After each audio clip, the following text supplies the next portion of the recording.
So it was like a $5,000 door, and I was like, we should have just bought one of those expensive soundproof doors, like. Totally.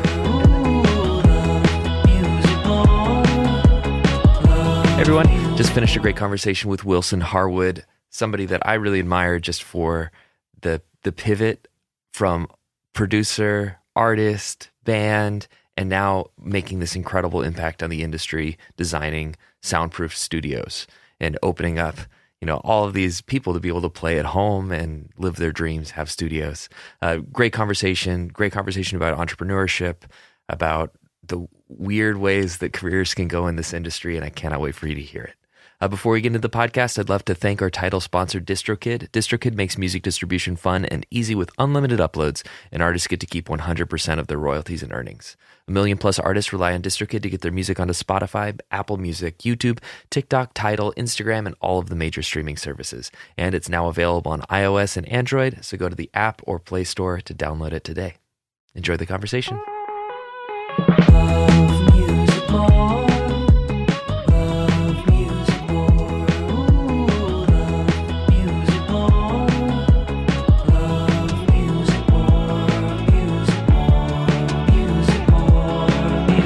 What's good, everybody? I'm Scuba Dubert. Welcome back to Love Music More, and I'm joined with Wilson Harwood. We're going to talk about what it's really like to soundproof your studio.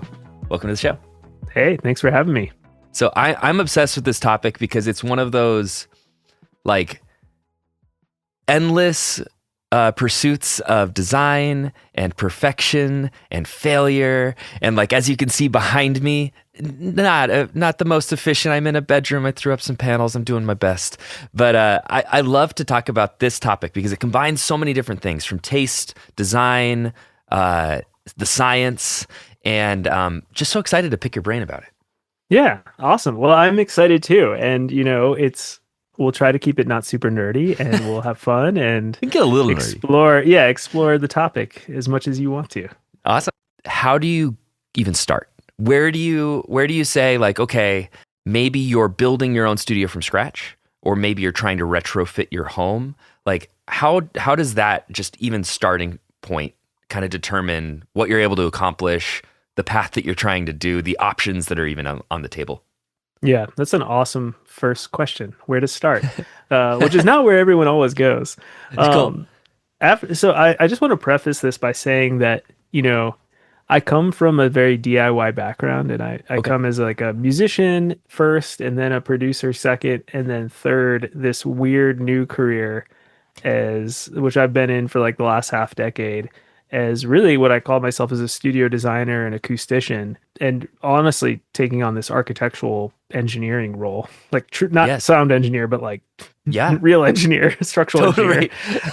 So anyways, that's sort of my backstory in a nutshell. And when you come to these projects, I think it's really, there's a fork in the road right at the very beginning. The moment you decide hey, I want a soundproof studio, you're really saying, first off, I want to build something big, like a construction project. Not soundproofing is not just putting panels on the wall, which a lot of people think. Soundproofing truly, and really we should say sound isolation, is stopping sound from coming in and out of your room. So once you decide you want that, and you're not just going to do what everyone else is doing these days, and there's nothing wrong with it, which is taking a bedroom, putting some panels on the wall, like you have there. Yeah, exactly. I'm never knocking anyone. I'm in the same exact situation right now. But that is different than what I do, which is kind of build designs for people that are trying to do this. So that's the first thing you want to say to yourself. And then the second thing is, do I want to DIY this 100% myself,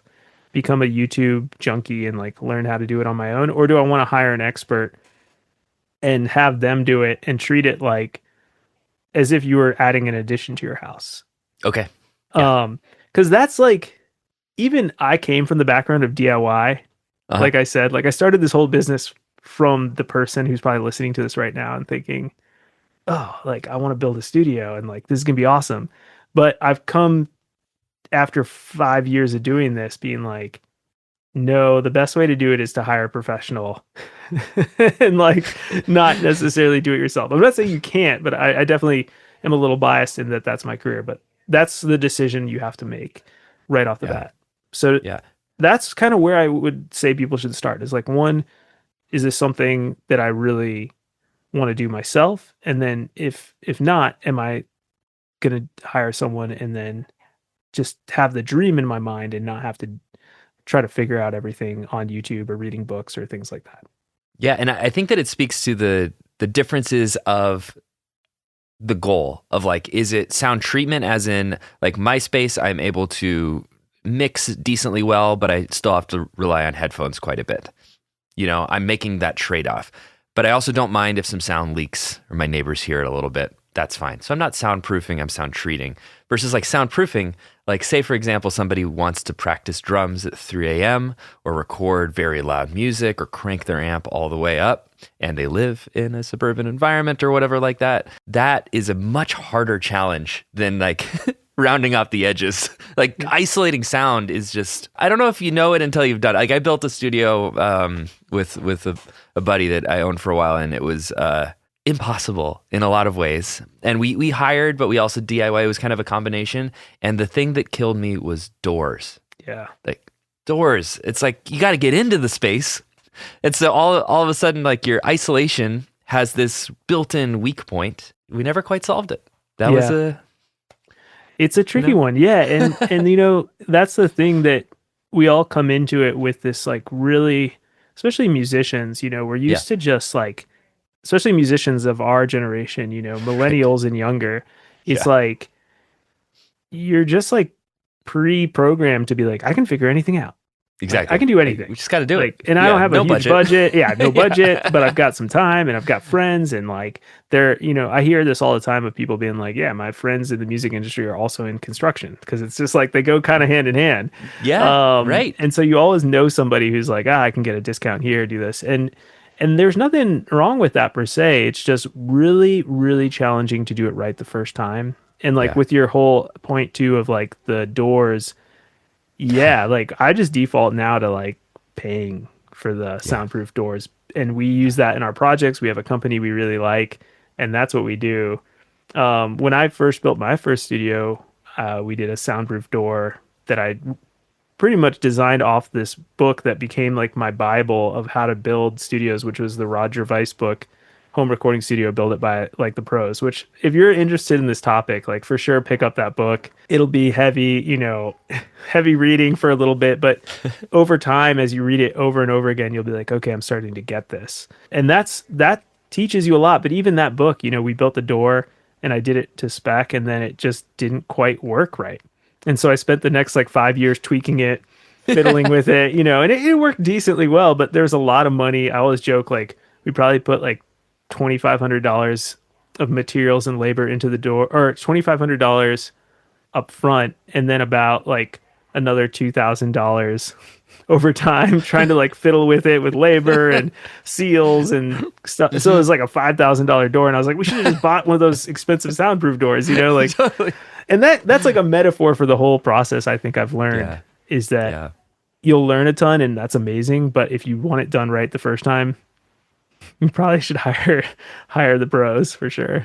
Well, let's talk about why it's so hard. Like low frequencies and just kind of the size of waves. Like I feel like a lot of people are like, well, like I listen to loud music in my car. I close the car doors. I roll up my windows and boom, soundproofed. It's like, why is it such a big challenge if you're doing a drum kit, a really loud amp, bass or whatever? Yeah, that's a really good point. And it's funny, the car analogy I've never thought of is kind of true. It's like, and one of the reasons the car works so well is because it's pretty airtight. So like the three things of sound isolation that make it so hard to kind of directly answer your question is that it really comes down to like the frequency spectrum. So like you know, if we're talking from like high mid frequencies, higher pitched sounds, those are easier to block than the low frequencies, the bass, the subwoofers. So, you know, if you close your doors in a car and the person's listening to like classical music, you might not hear it. But if they're listening to like the latest like hip hop rap track with like massive subwoofer bass, like you're probably going to hear it, you know? And that's the difference. Like same music in a car analogy, but the frequency spectrum is different. So when we talk about that with music and musicians, you know, sound isolating for voice, like TV noise, people talking. Like you said, maybe you're in your studio. I do see a drum kit behind you though. But I'm Yeah, like, if for producer it's mostly for bedroom, practice. yeah, for like bedroom producers, if you're just like listening at like quiet mixing volumes and Yeah, predominantly doing vocals, you may not need that much sound isolation. But exactly. for people who want to play drums Uh at 2 a.m., huh.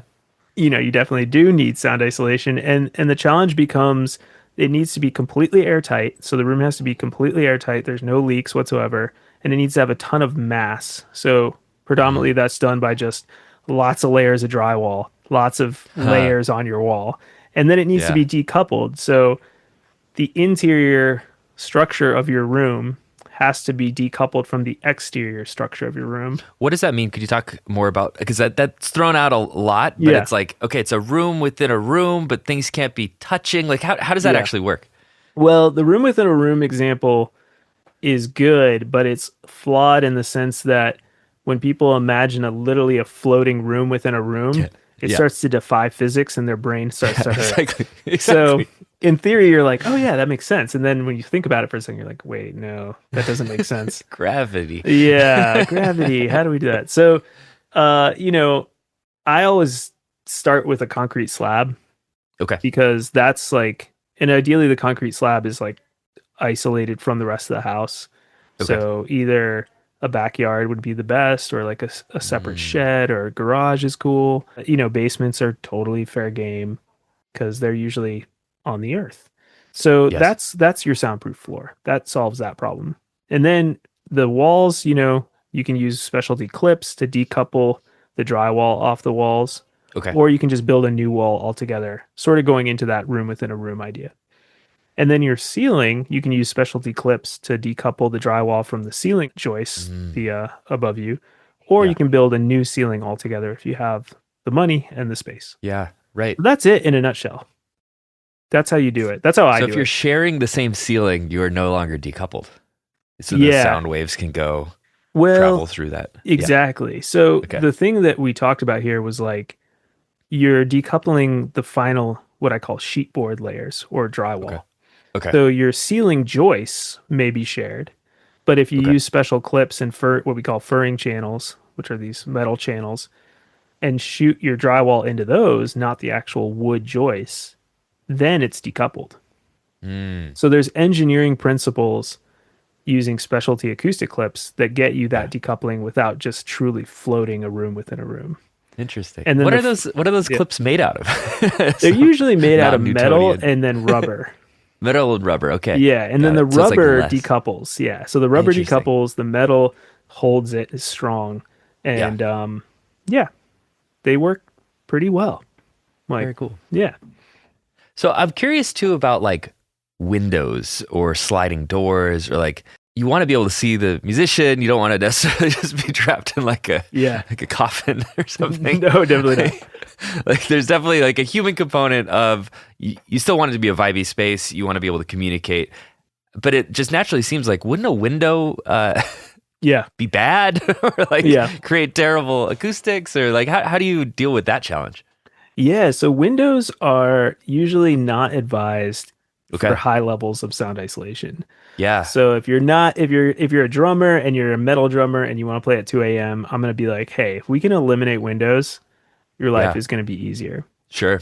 But some Right. people are not vampires and they need a little bit of like light in their life. Yeah. And that's where, specialty soundproof windows come in.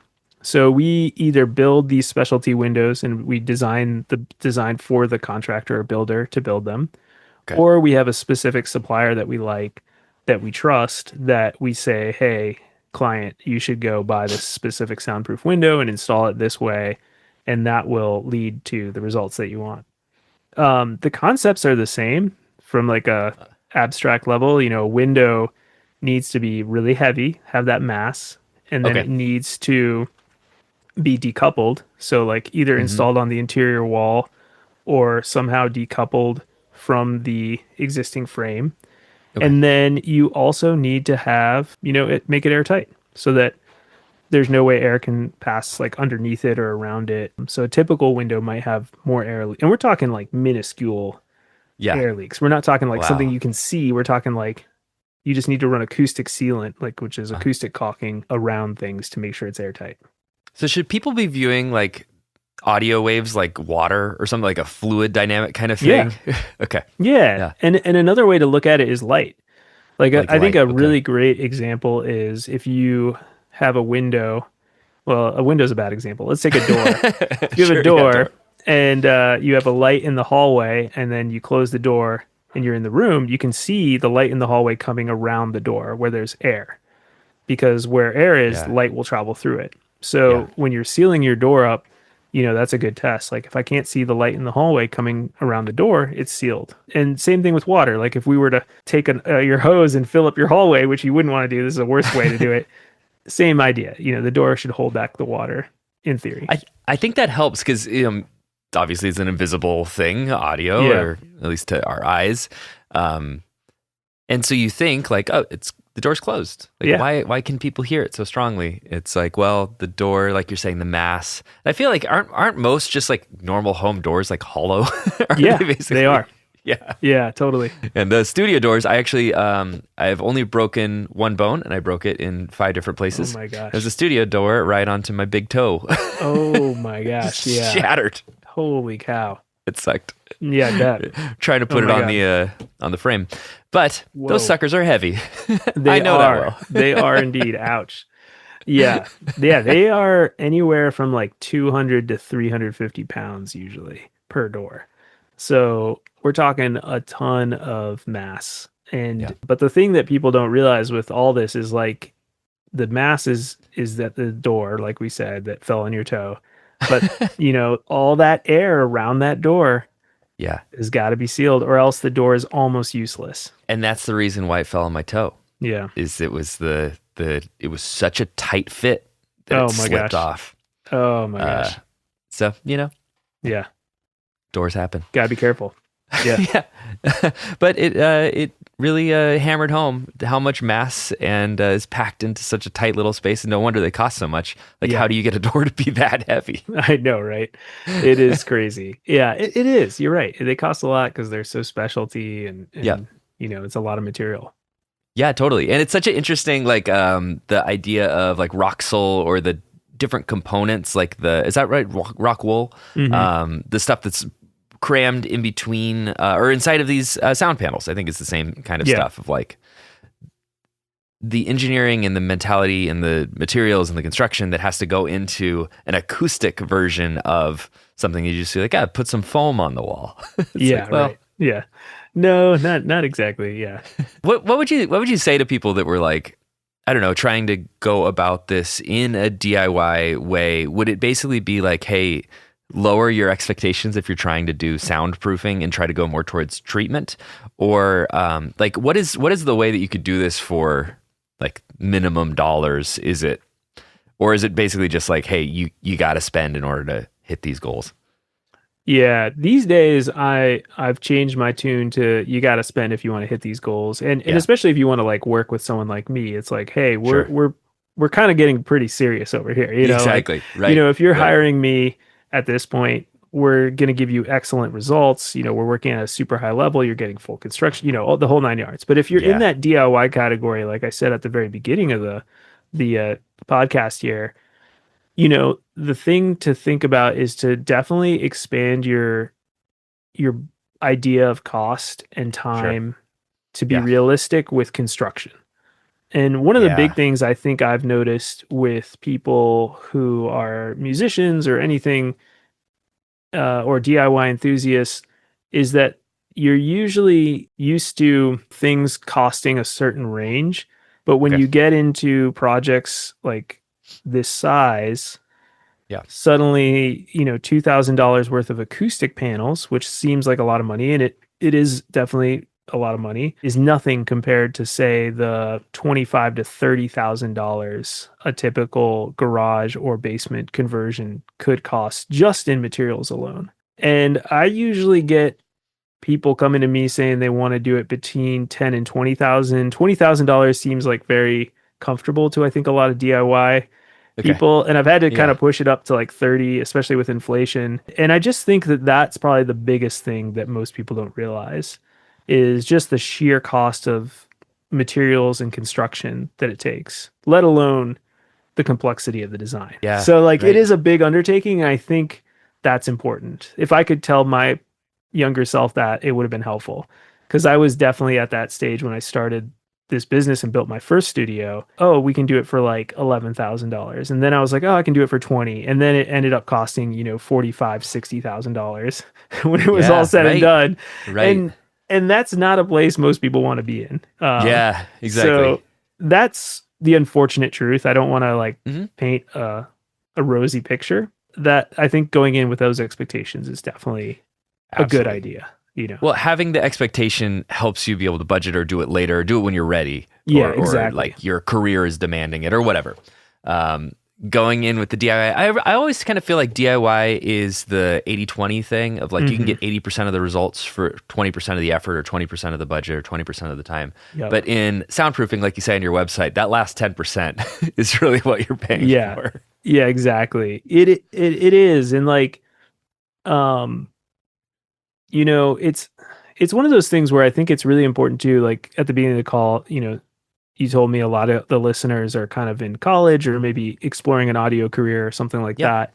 Yep. And I would say that sound isolation is definitely a luxury in some ways. It's something that if you really need it or really, really want it and you have the means, then it's a Yeah. good idea. But it's not one of those like, oh, if I want to start a career in audio, I must have a soundproof studio. Hmm. It's sort of like, hey man, do what you're doing, do what I Yep. did for many, many years, which is just like have a bedroom studio, produce, get good at your skill set, get good at engineering, get good at the business side if you want to make money Totally. off of it. And then when you're within means and you have some money behind you, then Yeah, tackle exactly. the soundproof studio. It's my dream too. Yeah, Yeah, totally. exactly. Totally. Yeah. So it's kind of a weird thing, and it's like I almost feel like these days it's necessary if you are in a very loud environment. It's like a necessary thing if you play drums in a loud environment, but it's not like a requirement to make amazing music. Yeah. And I would definitely stand by that. Great records are made in bedrooms all the time. Yep. But if your dog's barking or there's a Totally. vacuum next door, it's very inconvenient. And so a soundproof studio would be pretty Traffic. sweet. Yeah, Yeah. yeah, exactly. Yeah. No, agreed. And like it also is genre dependent. Like you were saying, like a metal drummer versus a lot of the stuff that I do. Totally. I play super quiet, I or know. like, or maybe I'm just tracking hi-hat and like Yeah. ghost notes on the snare, and the rest is electronic. You're like that, like an injection of whatever, but you do not need to have full on studio. But if I was doing like rock drums, Nirvana-esque, whatever, like this is not going to cut it. It's Yeah, just not exactly. going to work. Yeah. My neighbors will kick me out. It's not going to sound great. It's just that's actually something that I'd love to talk about too. Is like dimensions and angles, because like I'm in a box, and that's the worst part about my space, and part of the reason why I invested is enough to get it okay, but I recognize like it's never going to get great here because it's a box. It's like parallel walls, not super high ceilings. How does all of that factor into kind of your construction plan, or when you're doing something very bespoke? Are you thinking about those angles or the shapes of things, like when you're doing it custom? Yeah. So I have like a really strong philosophy on this from my design side. And because I'm really in this home studio niche right now, Yes, right. we've done some commercial facilities, but I would say majority of our work is converting either a basement or a garage or building something in the backyard. Yeah, We're always working with like smaller spaces.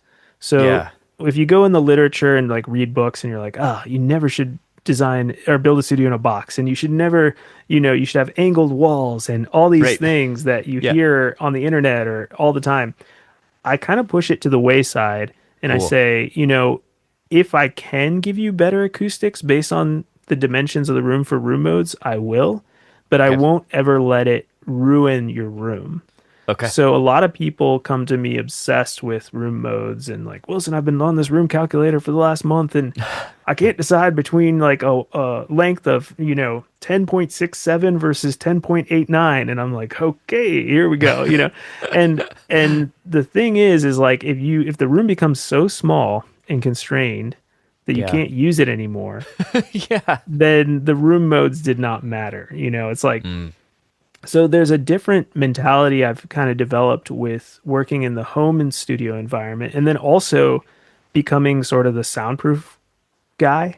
Like Okay. you can Yeah. hire a studio designer and they might become obsessed with acoustics. They like, but then they just kind of half-ass the soundproofing side. And I'm kind of saying, hey, in the market, I'm the soundproofing guy. I'm gonna not half-ass soundproofing, and then I'm Yeah. gonna also take acoustics seriously within the container of Yeah. the home studio world. And so I've seen people do both. I've heard of stories like crazy stories like people like I'm digging out my garage 2 feet to get the ideal ceiling height, and I'm like, okay, that probably costs like $10,000 to $15,000. Yeah. Like all Yeah. right, just for that perfect acoustic environment, and I would Mhm. never tell a client that. So that's like the difference Yeah. between my Right. approach and maybe some of the other designers out there. And yeah, that's just that's a philosophical decision, you It know? is. Yeah. Because That makes physics is always going to say you need a big ass room, right. always. But I've talked to, like we were talking about Sheps, like I've talked to a bunch of these pros of pros, and a lot of them are like, yeah, I mean, no studio is perfect. Like they've worked in the best studios of the world. Like this one's got this weird quirk here. It's just like I adjust to it and I figure this out and we work with it.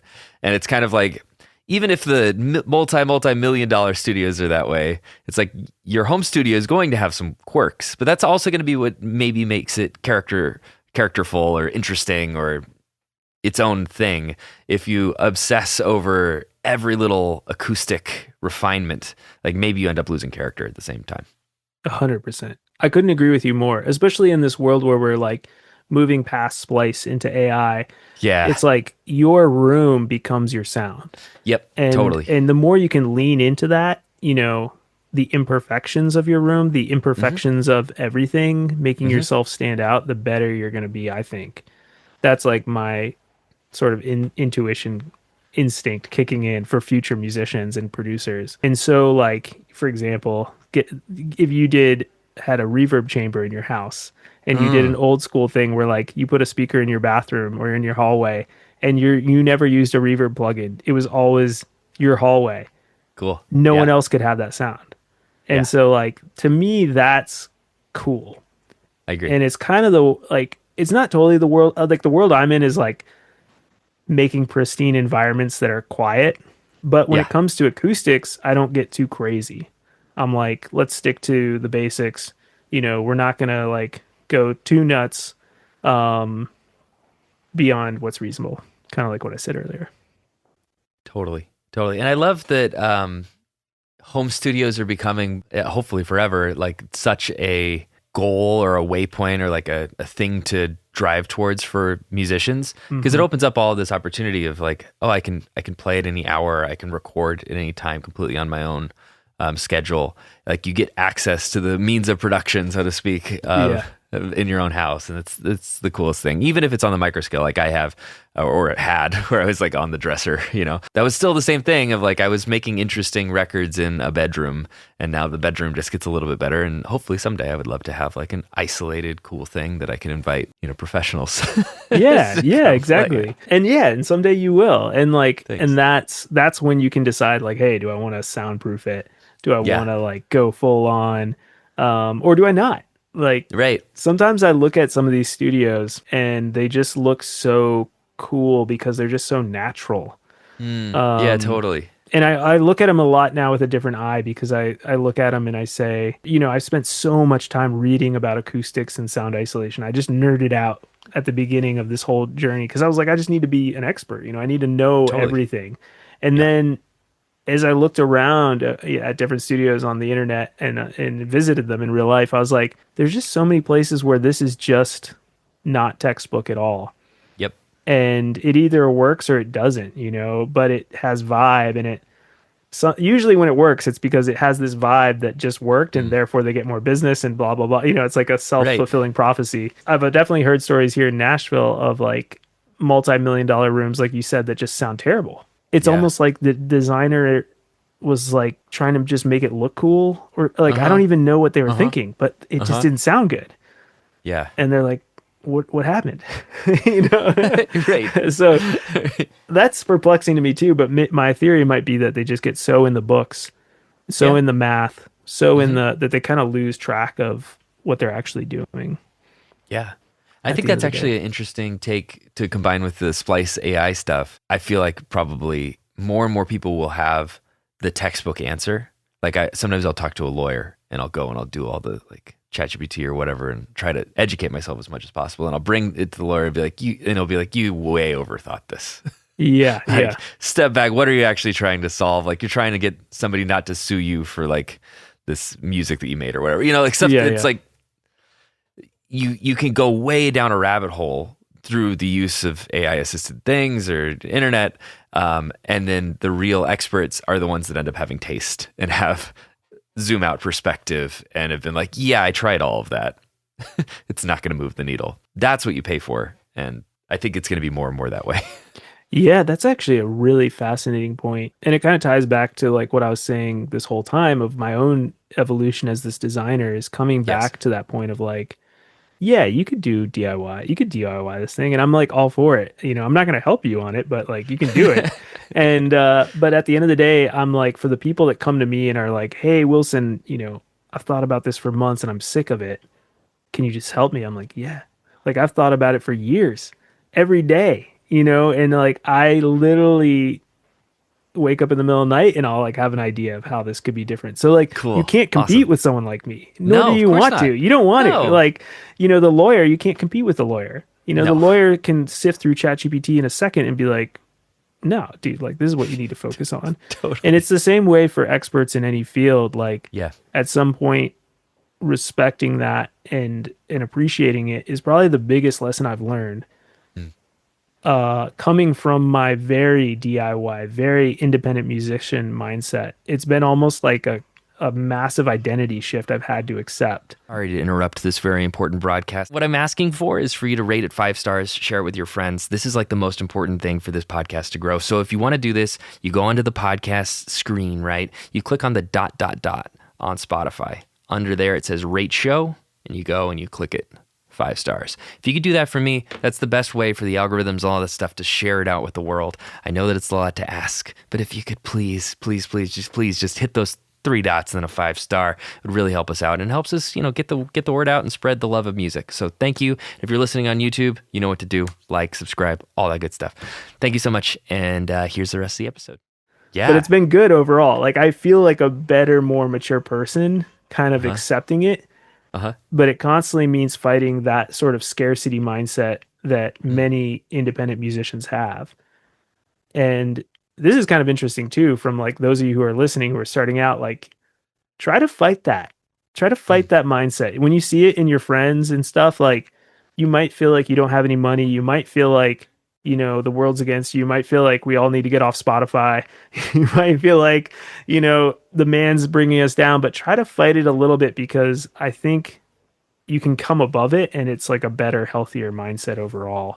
And it's more the way the world works. Like people work together, people pay money for things. Like, Yeah, I think I get where you're going because there's a difference between budget being like a forcing function or a positive constraint, or something that paralyzes you and makes it so that you don't go and do something. yeah, Where that like scarcity mindset or victimy mindset or like pessimist mindset, you can have the same number of dollars or resources, and the mindset that you bring to those resources can change the impact that those resources ultimately can have. yeah, And I also agree with the premise of like earlier on, like when I was younger, I did not see the trajectory for how anyone makes money. Like I just didn't.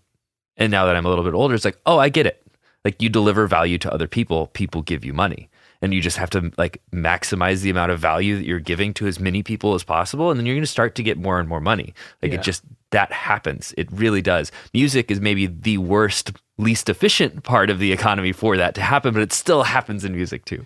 Yeah. It's just you gotta grind it out. It takes 10 years. Yeah, Like definitely. it just does. And it sucks that it does. Like you want to come out of college and like start earning and start getting, but even like Spotify music career and stuff like that. Like some people are super lucky, but for most people it takes them 10 years and then they start to get a royalty check. Yeah. Yeah, it's so true.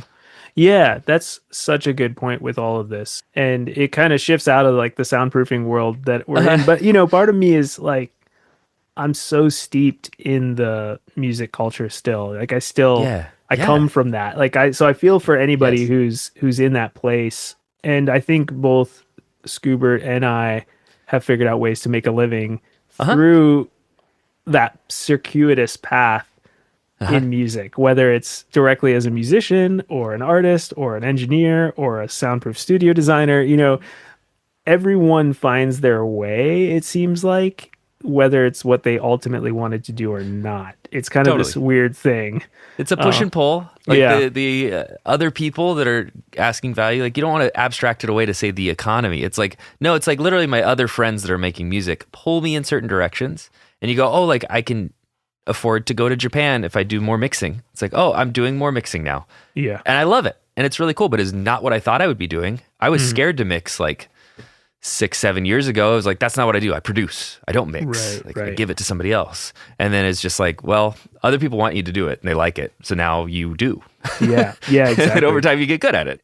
You kind of have to be in it long enough and then you start to stack things. It's like, hey, you only make $200 over here, but like that's $200. And you stack it with another little role and then it turns into a career. Like I've talked to so many people on this podcast that are like, like a cellist or a, some sort of less traditional kind of part of pop music, but they'll have like this cello gig and they'll also play in a community orchestra and they'll also teach. And then they got a gig at the community college and now they're recording themselves and sending it to people on the internet. And now they've got a career.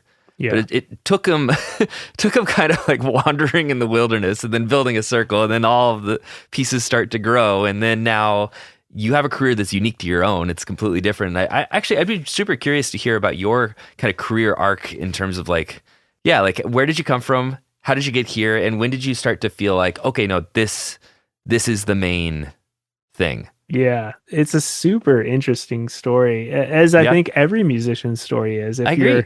I'm turning 38 next week, and so I'm pushing 40, and it's starting to get to that point where it's like, whoa, I've been doing this for a while. It's like, oh my God, like what happened to time? My journey's so typical, I think, of everybody's, which is like I wanted to be a famous musician in high school and middle school, played in bands. Mine's a little different in that I actually majored in music in college, which, not everyone does, but that's almost like besides the point. But I just I had that opportunity and I was like, oh yeah, I'm going to do it. So I majored in classical guitar, immediately graduated and started a band. Why would I do anything else? And then, taught music lessons to make money. And that was great. I did that for like 5 years, played music in Boulder, Colorado, and had the best life. Yeah, I had the best life ever. I was skiing. At the time, I didn't think I had the best life, but looking back, it was by far the best life. And I taught lessons and I played in a band and we gigged like 2 to 3 times a week and rehearsed 2 to 3 times a week. So it was just music, music, music all day, every day. And I played in other bands too at the time towards the end of it. And then the band broke up after 5 years, which was traumatic and awful and terrible. But like everybody, it happens. Bandmates wanted to go in a different direction. And I was at a crossroads. And so I moved to Nashville. And I was trying to decide between Nashville and LA. And I just basically was like, Nashville feels more correct. It was like an intuition thing. It was totally not super well thought out. And I packed up everything, left, and went from what you were talking about before, like the music, like the cello musician. I was that person in Colorado. I was making an okay living, I thought. I was a full-time musician. I was teaching, I was gigging, I was playing corporate gigs, I was playing in a band. Our band was starting to get some decent checks after 5 years of grinding. And I threw it all away and moved to Nashville. And started from zero. And I literally was driving Uber and Lyft and walking dogs, and it was insane. And then at the time I was going from the musician to wanting to get into music production. And Hmm. so I finally had a rental with an extra bedroom and I bought some acoustic treatment for the first time. And I was like, yes, finally, I've got like a studio. And I Yeah. started co-writing in Nashville. And that co-writing led to learning how to produce because I was really interested Hmm. in sync licensing at the time too. So Hmm. this was 2016 Yeah. for sort of idea of timeline. Yeah. And sync licensing kind of had already peaked. Hmm. And I was kind of Yep. riding the downward trend I didn't realize at the time. Oh yeah. But I was You're riding telling me. that downward trend, yeah. Yep, me But too. and I 100%. just but the sync licensing was a blessing in disguise because it led to really having a reason to try to make my production better. Yeah. Yeah, I totally. was like, man, I got to get You're better. I got to competing. sound like, yeah, I got to sound like the latest pop track or this track or Yep. so I kept trying to get better. And then somewhere along, like after a year or two of doing that, I was like, I'm going to start a business as a producer. Yeah. And so I started trying to get clients all the while I'm working terrible jobs everywhere, making no money. And then, eventually buy my first house and then I went and built that studio. And when I built that studio, that's when I did the whole DIY soundproofing thing. I was like, you know what? I should make a course on Yeah. Yeah. Yeah. how to Yeah. do. And I was like, again, right as courses were going down, Hmm. caught the end of Hmm. that wave. Uh-huh. Totally. They And used to print money. I know. yeah, they used to print money, Yeah. and I started was like, the course didn't do so hot, but Uh-huh. it led me on the business of I can teach people about soundproofing and how to build this studio. And Yeah. I was so naive, man. I had no idea what I was Yeah. getting myself into, but that's what you need. You need to not know what you're doing. Uh-huh. And I just kept, True. I'm so freaking stubborn. So I just kept going, kept banging my head against the wall. And then finally, I took a course with Brian Hood, who does this like profitable producer thing and whatever. And he really helped me understand that, hey, man, if you're going to turn this into a business, you need to charge like a high level fee. You need to Yeah. start go Yeah. away from the courses, screw the courses. That's 2019 territory, man.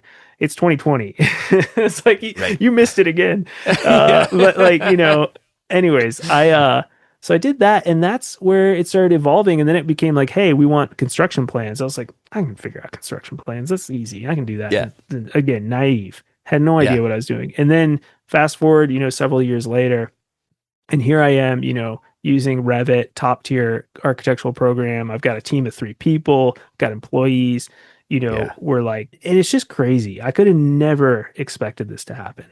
Yeah. The downside is I don't have as much time for music, but Yeah. I have a Right. family, I have 2 kids, like, Yeah. and I'm making time for music here and there. But And it's just crazy, right? you're having the impact though of creating more music in the world just indirectly, Indirectly. Yeah, exactly. Yeah. I'm music So it's like, adjacent. yeah, but you're in it still. And I think that's I'm in it. I don't have a day yeah. job.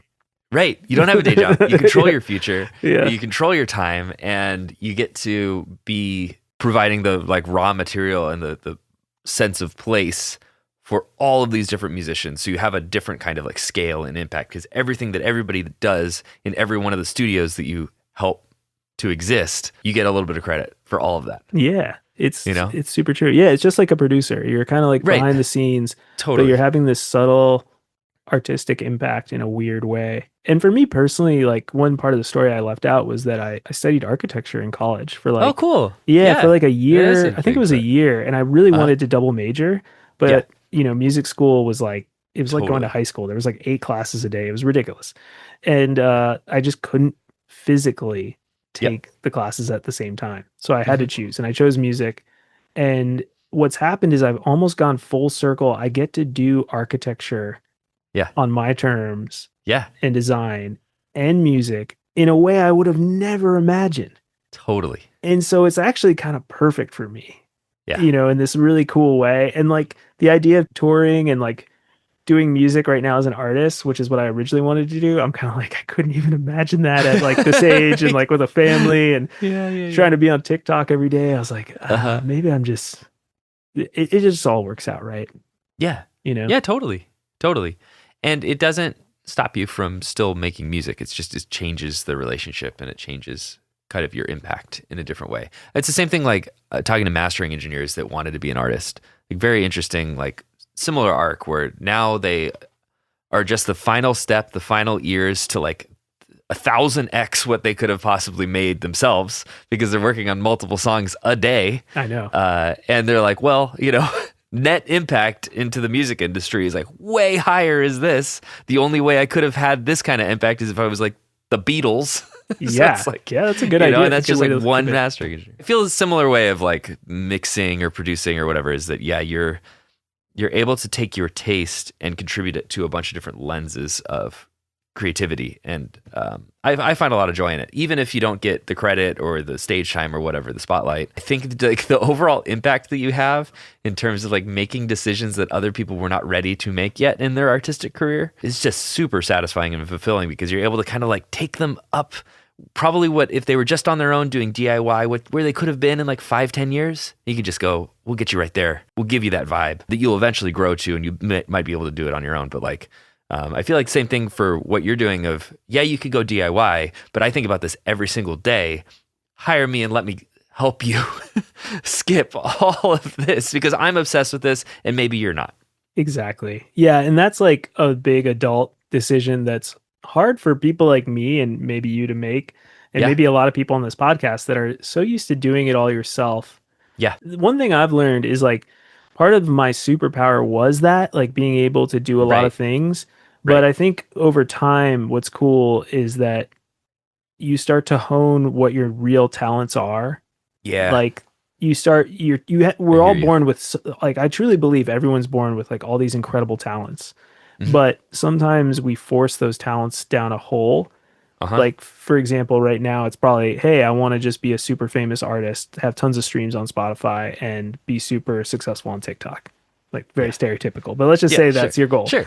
And, and then, like give it 10 years of trying to do that. And then you're like, man, I didn't get the feedback from the world I was hoping for. And it's not necessarily something you did wrong. It's more that your talents were probably not fully aligned with that goal you were trying to force down your throat. And one of the things I don't know, I feel like I don't have enough wisdom yet to fully say this with confidence, but I think there's a lot of people in the music industry that are really good at like not stepping back and being like, is this definitely the path I want to take? Yep. Can I course correct and not feel shame and guilt? Or can I also not have that buyer's remorse of like, oh, I've put 10 years on this. There's no way I can stop. I need to put another 20, even if it kills me. Right. And I'm talking more to myself because I'm like, that's kind of the way I felt. Yeah. And like, I'm glad that I course corrected every time that I did. So I think there's like a real deep level to following your bliss or following your path and like getting the feedback from the world. Cause like you said, if you're, doing your craft and people are paying you $200 a song to mix, like that's feedback. That means you're worth something. But if people aren't paying you anything, that's feedback. It's like you either got to get better. Come back. Yeah, if they don't come back for record 2, that's a sign that like you really want to do such great work and have them really feel like you are such a collaborator and an elevator that everything they do from thenceforth, they're like that guy or girl or whatever. Like the retention piece, I think, is the biggest signal you could possibly have in this industry, specifically if you're doing like services for people. If they come back to you for the next one, that means everything to me. Like, that's a business. That's a business. And so like, that's what I'm saying is like, if you've got this like feedback loop and you're doing well, then that's awesome. And like for me with the production side, I think I did it for 5 years or so, or a little less. And I was like, I'm just so exhausted by this. And it was a good thing to kind of like be honest and be like, I don't need to like force this. Like I can kind of course correct and shift. So that's sort of, I think, my biggest takeaway from that arc. And then I'm so grateful that I played in bands and like had those experiences, but it didn't need to be the full career. Yeah. So it's like a storybook, you have these chapters and it's okay if it's not the perfect thing you thought it was going to be. Yeah, exactly. But it's such a funny tension, and I agree with it, of stubbornness plus ability to pivot. Like in order to do this, because this is just by nature an entrepreneurial industry, is like you kind of have to be navigating both of those channels because it's so easy to give up too fast. Yep. It's also so easy to double down on something you should be doubling down on. And being able to do both at the same time and knowing which way. And it's okay if you go too far one or the other for a little while, but it's so easy to also get diluted by the resistance to the thing you should be doing. Yeah. Like that personal procrastinating or not being stubborn enough or not being gutsy enough. Yeah. But that can go the opposite way too, is you could go down a path and waste a lot of years when something else is screaming at you, like, people will pay you for this, people value this, or try this genre, or you should learn this instrument or whatever. Yeah. It's navigating. It is navigating. And I think that's what's so hard about it, is that grit that we're talking about is such an asset in the music industry. Yeah, it is. And in entrepreneur in general. I mean, Totally. You cannot do this if you don't have grit. Like, you just cannot. There's so much BS. You gotta wade through so much. You gotta wade through so much, and you just gotta be obsessive. But I think maybe in Nashville, I noticed that I started running into a lot more people that were the other type, that were the, man, you hang on probably a little too long, maybe. I don't know. I don't know. I don't want to judge for you, but like, I don't know if this is what you should have kept doing for like year after year. So it just depends, what you're trying to do. But there's definitely a balance. And I think it's like the checking in with yourself, the being real, the like noticing. I mean, LA's got a lot of the talkers, the people that have got Are you in big LA? goals. No, I'm in San Diego. I left LA. I was in LA for nine years and I came back home. I'm from San Diego. I like actually being down here because I'm able to focus more, and I also kind of have a different kind of culture. It's more laid back, but I'm also more on my own. I have a little bit more space than I would up there. But there's this weird kind of thing that I find whenever I go back up to LA, of a lot of people that have huge plans, but low execution. Yeah. And I would way rather have the opposite of like too small of plans and too much execution. Yeah. It's like that. And that's kind of my style, and how I grew my career was like, I'm just going to make a song every week. Like, yeah. And some of them would be good, and some of them I'll release, and some of them I'll figure out what to do. And it's like that was enough to get me from 0 to 1. And like from there, now it's got to change. Like I can't just keep doing that because I'll go crazy. But like, and also, so will my fans. Like, people were like, you gotta stop. You're on my Discover Weekly or whatever, my release radar every freaking week. Like, I don't even want to listen to you anymore. Like, go away. Yeah. But I would way rather somebody that's like micro than macro, or scoped than, and I feel like as a construction, like I feel like that's the ultimate, is like you have to have both. You have to like know your plan, but permitting and managing and contractors and subcontractors and suppliers and all of that complex web is very much like a producer on a big project. You're dealing with budgets. And oh my God, it's so similar. You know what it's most similar to? Well, it's most similar to being an independent artist. Interesting. Because like, okay. because like the transition from that to like what I'm doing now maybe didn't feel quite as insane, because I was like, oh, like managing 100 million plates in the air? Sure. Yes, exactly. Been doing that my whole life, So yeah, I think there's some similarities to that. And then the more mature me is like, oh yeah, we're building systems, we're building a business, we're, really, really, really trying to say, okay, this is like a very high level design firm. Yeah. And we're the cream of the crop. And if you want to work with us, like, awesome, because we're going to just like crush this design for you. But all that takes like that intensity, the focus, the zeroing in on your thing, and kind of to like pull it all back to what we were talking about earlier. Like, one of the biggest things that probably is a superpower in the music industry in general is being able to say, I am the expert. Like, I am really, really, really good at this one thing. And you can't be that person overnight. Like you said, 10 years minimum, probably 20 years. And you start to really be like, okay, sweet. It's like, and it's easier for me because soundproofing is not a very competitive space. But in music, like if you're trying to be the expert producer, like that's hard. God. Yeah, that's hard. And mix engineer, like, are you kidding me? And then mastering engineer, like, oh man. Even harder. And they're moving targets. So that is not genres and everything change. Yeah. But like when you meet somebody out at a show or in public and you say, hey, I like mix, I master, I produce, I'm an artist. I also do some video work on the side. Like, and I'm like, it's hard to pinpoint that person down. But if you come out and you say, hey man, I'm just like, I just master, and I'm like, I love it, and I'm really, really good at it, then the person is going to be like, man, who should master my record? Oh yeah. What about that guy that said like, that's all he does every day? Yeah. I agree. And I'm like, that's something I learned in Nashville was like, you can't stand out in Nashville if you're an everything person, even though we all Yeah. are. Yeah. That's a good point, though. But I hear you like, you say to people like, hey, this is what I do. And for me, it's like, okay, Yeah. I design Soundproof Studios. Like, that's what I do, man. Yeah. Like, I Yeah. may make some music on the side and stuff, but I'm not going to tell you that. Like, I'm going to, I'm going to tell you what I do. And that's been super helpful over the years. Super good advice. And really, I think against the crowd, but I also like the duality, that tension still of where you came from to get there. Yeah. Was coming from a lot of different places. And you do kind of need to start from a lot of different places because one of them is probably going to be more successful than the other ones. Monetarily, retention, there's like a bunch of different ways that you can measure that success. But if people keep coming back to you to do video, it's like maybe you should lead with video. Yeah. Or whatever that might be. But you can start broad, but ruthlessly narrow as you go. Yeah, exactly. Cool advice. That is such the way to do it. Like if I could go back and do it all over again, that's 100% what I would be trying to do. Is like I would do a bunch of stuff at first, and I would always try to do what I liked. Because if you don't like it, you'll never be the best. That's a magnet too. Yeah, you'll never be good. You'll never be the expert that people want if you're not obsessed with it. Right. So like you're like, I actually generally do love video, and I'm like, if I could have started over, I might have been like, oh yeah, instead of like production, maybe I'm gonna like really focus in on shooting videos in cool studio spaces. Totally. Which I always thought would be a really fun career. And so like, you know, and you just obsess over it, get really good at it. And before you know it, you're the guy everyone's talking to or girl everyone's saying like, hey, you know, we got to call this person. Yeah.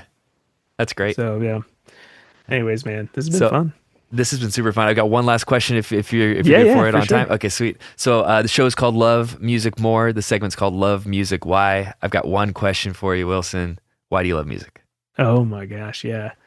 Man, I love music because it's been the one consistent thread through my life that always anchors me back to something bigger than me, but also such a part of me.